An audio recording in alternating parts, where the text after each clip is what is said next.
जैन सिद्धांत ऐसी फिलॉसफी है कि जी जो एक अगर अक्षर भी लिखे तो बिना किसी साइंटिफिक रीजन के वो क्या नहीं करता, नहीं लिखता। इसीलिए जैनिज्म को क्या है, साइंस का कहा गया है कि जैन फिलॉसफी और साइंस को देख ले तो बिल्कुल क्या होता है, मैच होता है।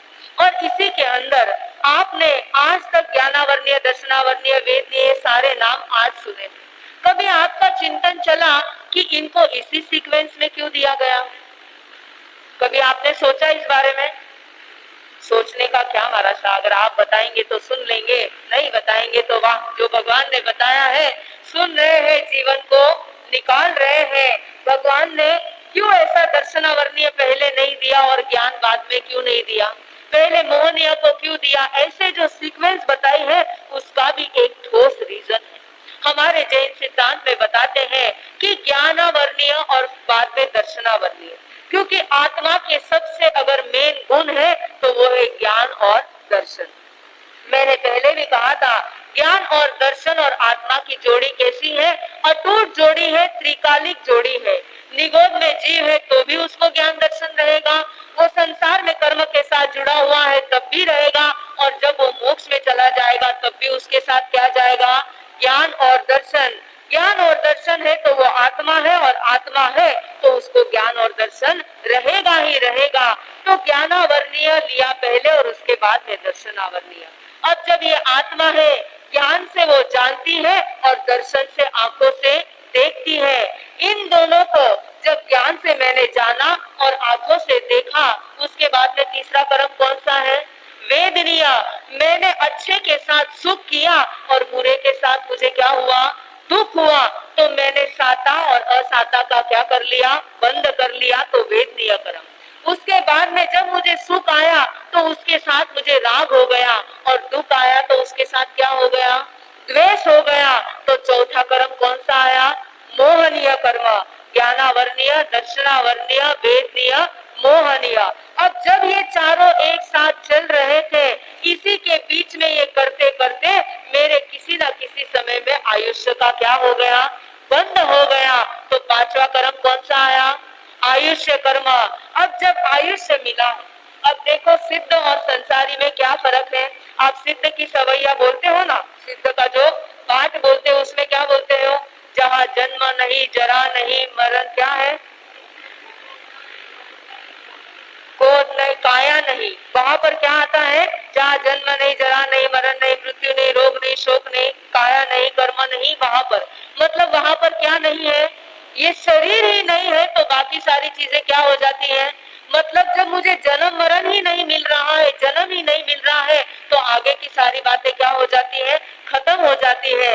लेकिन जब मेरा आयुष्य कर्म बंधता है, उसके बाद अगली चीजें क्या आती है, आयुष्य के बाद मुझे नाम कर्म, नाम कर्म से शरीर मिलेगा, कलर मिलेगा, रंग मिलेगा, रूप मिलेगा, बॉडी मिलेगी, मतलब हड्डी का कैसे होगा, ये सारी बातें कहाँ से आएगी, जब ये आयुष्य का बंद होगा तब नाम कर्म आएगा। नाम के बाद में गोत्र, आपका घर, आपका जन्म कौन से कुल में होगा, कितना ऐश्वर्य आपके पास रहेगा, आपका उच्च गोत्र मिलेगा या नीच गोत्र मिलेगा, ये उसके बाद तय होगा। और जब इन सारी चीजों को आप कर रहे हो, इतने तक आपने बांध लिया, तो अंतराय कर्म डिसाइड करेगा कि आपको ये सब कैसे, कब और कहाँ मिलना और कितना मिलना, ये कौन डिसाइड करेगा, ये अंतराय कर्म डिसाइड करेगा। इसीलिए हमारे यहाँ पर ये क्या दी हुई है, इस तरीके से साइंटिफिक तरीके से ज्ञानावर्णीय पहले, फिर दर्शनावर्णीय, वेदनीय, मोहनीय, आयुष्य, नाम, गोत्र और अंतराय कर्म। तो इस तरीके से ये 8 कर्मों की सीक्वेंस है, और इसमें सबसे पहला कर्म की शुरुआत हम क्या करने वाले हैं, आज करने वाले हैं। जो पहला कर्म कौन सा बताया है, ज्ञानावर्णीय कर्म। अब मैंने अभी अभी कहा कि आत्मा का सबसे मेन गुण है ज्ञान का गुण। अब जब जब इसके ऊपर आवरण आ जाता है, क्या है, हमारी आत्मा का गुण है ज्ञान, और जब जब ये ज्ञान पर आवरण आ जाता है तो ज्ञान के ऊपर आवरण आना उसे ज्ञानावर्णीय कर्म कहा जाता है। और इसकी उपमा को बताते हुए कहा है कि सूरज को ढाकने वाले बादल के समान। इसके मतलब अब जैसा मौसम अभी बादलों का हुआ है, लेकिन इसका मतलब ये तो नहीं हम कह सकते कि सूरज उदित ही नहीं हुआ है। ऐसा हम कह सकते कि आज सूरज आया ही नहीं है। सूरज निश्चित आया है, वो इतना प्रकाशमान है, लेकिन उसके ऊपर किसका आवरण आ चुका है? बादलों का आवरण आ चुका है। और जैसे ही ये बादल छट जाएंगे, सूरज वापस क्या हो जाएगा? उतना ही दैदीप्यमान, उतना ही प्रकाशमान होगा। ठीक उसी तरह इस आत्मा में भी क्या है? आज आपको एक सबसे बड़ी बात पता है, सबसे महत्वपूर्ण, कि आप हम जितने लोग यहाँ पर बैठे हैं, सब केवल ज्ञान केवल दर्शन को लेकर घूम रहे हैं। क्या कर रहे हैं? क्या केवल ज्ञान केवल दर्शन अभी भी हमारे अंदर है? आपको ये नहीं पता हो तो जैसे किसी के गले में एक ताबीज के अंदर डायमंड रखा है और वो पूरी दुनिया में उसको क्या कर रहा है? उसको ढूंढ रहा है, लेकिन वो डायमंड किसके पास है?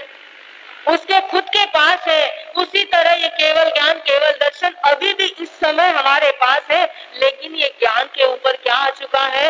वो बादल आ चुके हैं, वो आवरण आ चुका है, इसलिए वो ज्ञान को क्या कर रहा है? ढक रहा है।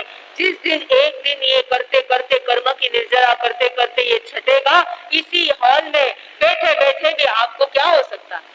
क्या हो सकता है? केवल ज्ञान केवल दर्शन की प्राप्ति हो सकती है। कहीं पर भी आपको जाने की जरूरत नहीं है, इतनी बड़ी ताकत हमारी इस आत्मा के अंदर है।